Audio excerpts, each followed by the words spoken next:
From our perspective, it is really important that disabled people are welcomed in tennis in whatever role they wish to take up. And it doesn't necessarily have to be playing the game, it can be helping others to play the game as well. Played. If a tennis club is accessible to me, it's accessible to everybody. Tennis deals with 4 specific impairments: wheelchair tennis, deaf tennis, learning disability tennis and visually impaired tennis.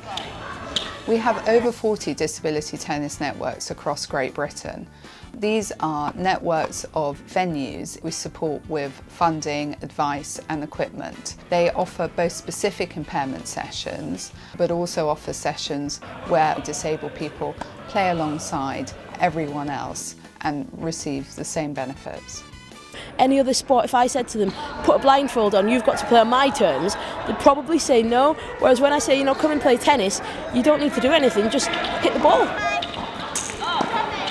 Wheelchair tennis has come miles, and to the level of professionalism that we saw at the NEC Wheelchair Masters, it is a game that's played at a very, very high level of sporting competitiveness. And this is not disability competitives, this is sporting competitiveness.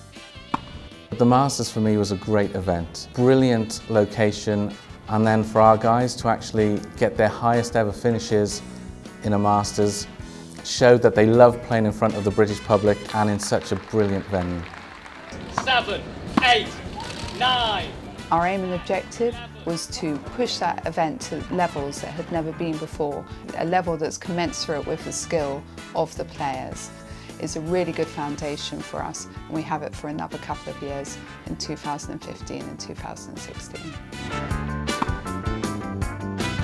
Ticket to Tokyo is the Tennis Foundation's Talent ID scheme that it's running for wheelchair tennis to find new and talented wheelchair tennis players, some of whom we hope will go on to Paralympic glory in Tokyo.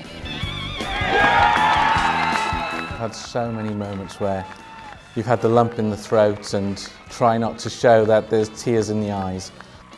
One was at World Team Cup when the quads won the gold, the women won the silver and the men for the first time ever medalled, and it gave us our best results.